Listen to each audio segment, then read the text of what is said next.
Sign I by sine R. তো একে আমরা জ্যামিতিকভাবে প্রমাণ করব। তো প্রথম মাধ্যম থেকে দ্বিতীয় মাধ্যমে গেছে বলে মিউ 1 টু 2 আমরা লিখে রাখবো। যদি sign I by sine R এর মান যদি দেওয়া না থাকে, যদি আপতন কোণের মান যদি দেওয়া না থাকে, প্রতিসরণ কোণের যদি মান যদি দেওয়া না থাকে, যদি এই দুটো মান যদি বলা থাকে, তাহলে আমরা কি করে বার করব? নমস্কার বন্ধুরা, তো আজকে আমরা ক্লাসে দেখতে চলেছি যে রিফ্র্যাক্টিভ ইনডেক্স, স্নেলস ল থেকে রিফ্র্যাক্টিভ ইনডেক্স কিভাবে নির্ণয় করা হয়ে থাকে। সেখান থেকে আমরা দেখব কি কিছু নিউমেরিক্যাল দেখব এবং প্রতিসরণের যে দ্বিতীয় সূত্র, সেই দ্বিতীয় সূত্রকে আমরা সহজভাবে ব্যাখ্যা করে নেব। আজকে একটা নতুন পদ্ধতিতে ব্যাখ্যা করব, তো সহজে আমরা ব্যাখ্যা করব। তো দেখো যে রিফ্র্যাক্টিভ ইনডেক্স বা প্রতিসরাঙ্ক কাকে বলে। যে প্রতিসরাঙ্ক হচ্ছে কোনো একটি আলোকীয় মাধ্যমের একটা ধর্ম, যে ধর্মের প্রভাবে ওই মাধ্যমে আলোর গতিবেগের মান এবং তার গতিপথের অভিমুখ নির্ভর করে থাকে। তাহলে প্রতিসরাঙ্ক হচ্ছে মাধ্যমের একটা প্রপার্টি, একটা ধর্ম, যে যার উপরে নির্ভর করে থাকে আলোর বেগের মান কত হবে এবং তার অভিমুখ কি হবে, তার গতিপথের অভিমুখের পরিবর্তন হবে কি হবে না, এটা প্রতিসরাঙ্কই স্থির করে দেয়। তো প্রতিসরাঙ্ক যদি আলোর বেগের ওই মাধ্যমের বেগের মানের উপর যদি নির্ভর করে থাকে, তাহলে প্রতিসরাঙ্ককে আমরা কি চিহ্ন দ্বারা প্রকাশ করেছি? মিউ। তাহলে মিউ ইকুয়ালস টু আমরা বলতে পারি যে শূন্য মাধ্যমে আলোর বেগ ডিভাইডেড বাই যে কোনো মাধ্যমে আলোর বেগ। তো এবারে কথা হচ্ছে যে শূন্য মাধ্যম আমি কেন নিলাম।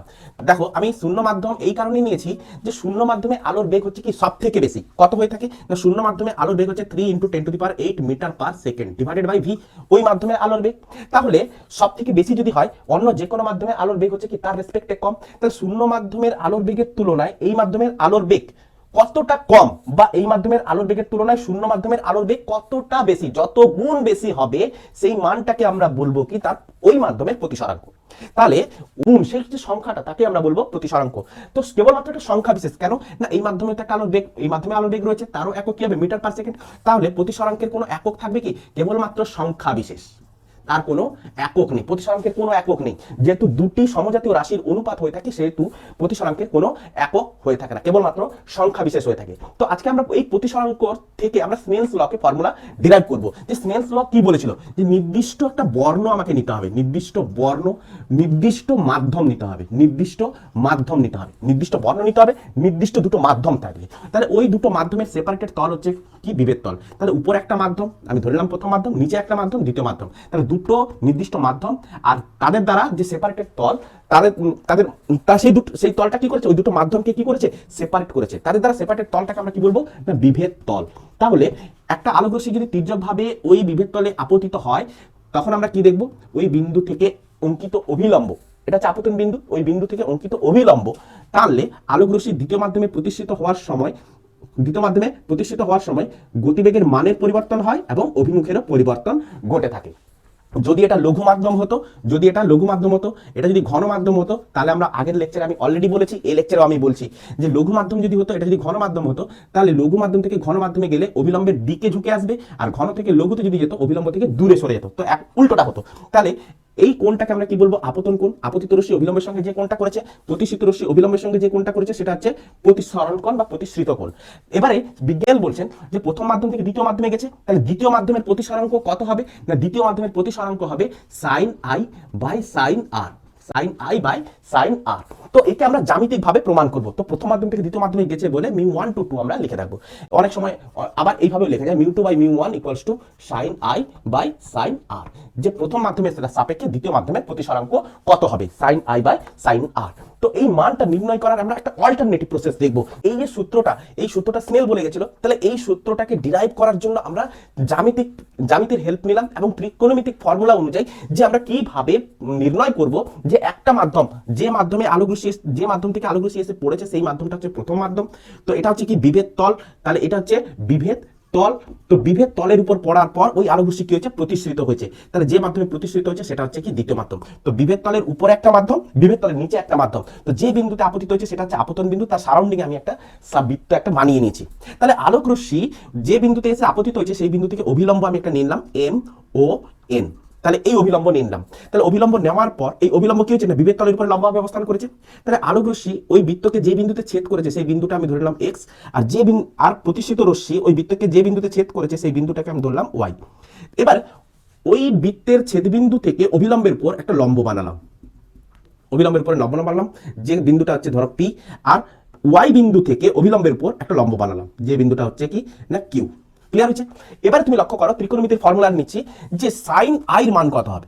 সাইন আই আমাকে স্নেল কি বলেছেন না, স্নেল বলেছে μ1 টু 2 ইকুয়ালস টু আমি লিখতে পারি μ2 by μ1 equals to sine I by sine R, তাই তো? তাহলে এই μ1 টু 2 বা μ2 বাই μ1 কে sine I by sine R এর মান অনেকের যদি জানা না থাকে তাহলে সে কিভাবে এটাকে নির্ণয় করবে যে এই মাধ্যমের প্রতিসরাঙ্ক কত হবে বা দুটো মাধ্যমের প্রতিসরাঙ্কের অনুপাত কত হবে, প্রথম মাধ্যমের সাপেক্ষে দ্বিতীয় মাধ্যমের প্রতিসরাঙ্কের মান কত হবে, কি করে বার করবে? না সাইন আই ভ্যালু কত, না সাইন মানে হচ্ছে কি, সাইন মানে হচ্ছে লম্ব বাই অতিভুজ, সাইন মানে হচ্ছে লম্ব বাই অতিভুজ। তাহলে লম্ব যদি হয়ে থাকে তাহলে এই ত্রিভুজটার ক্ষেত্রে এক্স পি ও, এই ত্রিভুজটার ক্ষেত্রে কোন যে দুটো বাহুর রেসপেক্টে থাকবে, একটা হবে কি ভূমি, আরেকটা হবে অতিভুজ, একটা হবে ভূমি আরেকটা হবে অতিভুজ। তাহলে আদার্সটা কি হবে, ডেফিনেটলি লম্ব। তাহলে পি এক্সটা হচ্ছে কি লম্ব আর অতিভুজ হচ্ছে কোনটা, না এক্সও। কেন না, কোনটা যার সাথে থাকবে, একটা হবে ভূমি আরেকটা হচ্ছে অতিভুজ, তাহলে অতিভুজটা হচ্ছে সব থেকে বড়।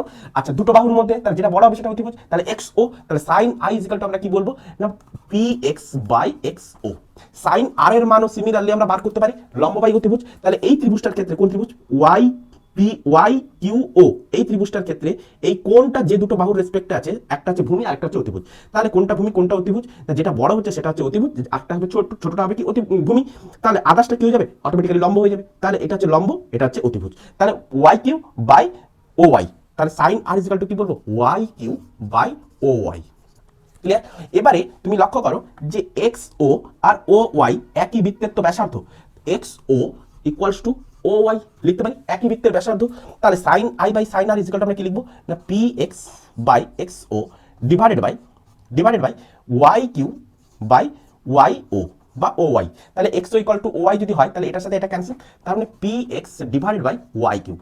অর্থাৎ এই মান আর এই মানের যদি অনুপাত করে দিই তাহলে আমরা μ2 বাই μ1 এর মান পেয়ে যাবো। যদি sign I by sine R এর মান যদি দেওয়া না থাকে, যদি আপতন কোণের মান যদি দেওয়া না থাকে, প্রতিসরণ কোণের যদি মান যদি দেওয়া না থাকে, যদি এই দুটো মান যদি বলা থাকে তাহলে আমরা কি করে বার করবো না, এটা জ্যামিতিক ফর্মে কিন্তু আমরা দেখেছি কি যে এই আলোক রশ্মিকে বিভিন্ন অ্যাঙ্গেলে যদি ফেলা হয় তাহলে এই পিএক্স আর Y PX by Y Q এর অনুপাত সর্বদা কি দেখতে পাচ্ছি, একই দেখতে পাচ্ছি। এই মানটাকে আমরা কি বলবো, প্রথম মাধ্যমের সাপেক্ষে দ্বিতীয় মাধ্যমের প্রতিসরাঙ্ক। তো এবার আমি বলবো যে প্রতিসরাঙ্ক মেনলি দুই প্রকারের হয়ে থাকে, একটা হচ্ছে পরম প্রতিসরাঙ্ক, আরেকটা হচ্ছে আপেক্ষিক প্রতিসরাঙ্ক। তো পরম প্রতিসরাঙ্ক কাকে বলবো, যে পরম প্রতিসরাঙ্ক আমি তখনই বলবো, পরম প্রতিসরাঙ্ক তখনই বলবো শূন্য মাধ্যমের আলোর বেগ এবং দ্বিতীয় মাধ্যমের আলোর বেগের অনুপাতকে। তাহলে পরম প্রতিসরাঙ্ক হচ্ছে কি শূন্য মাধ্যমের আলোর বেগ আর দ্বিতীয় মাধ্যমের আলোর বেগের অনুপাতকে আমরা বলবো পরম প্রতিসরাঙ্ক।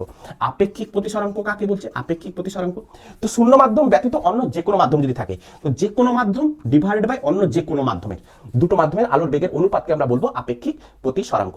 নেক্সট পয়েন্ট আসছে কি ঘন মাধ্যম আর লঘু মাধ্যম কোনটা, যে দুটো তো মাধ্যম, দুটো মাধ্যমের মধ্যে এটা একটা আলোকীয় মাধ্যম এটা একটা আলোকীয় মাধ্যম, তো প্রতিসরাঙ্কের ভিত্তিতে আমরা মাধ্যমকে দুটো ভাগে ভাগ করতে পারবো, একটা হচ্ছে ঘন মাধ্যম আর একটা হচ্ছে লঘু মাধ্যম। তো দুটো আলোকীয় মাধ্যমের মধ্যে যে আলোকীয় মাধ্যমে আলোর বেগ বেশি তাকে আমরা বলবো লঘু মাধ্যম, আর যে মাধ্যমে আলোর বেগ কম তাকে আমরা বলবো ঘন মাধ্যম। দুটো মাধ্যম, তো দুটো মাধ্যমের রেসপেক্টে আমরা কম্পেয়ার করতে পারি।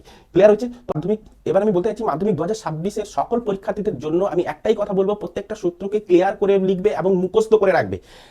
তার সাথে সাথে প্রত্যেকটা রশ্মিচিত্র পরিষ্কার হওয়া চাই, নচেত কিন্তু 8 থেকে 12 মার্ক আমরা অনায়াসে তুলতে পারবো না।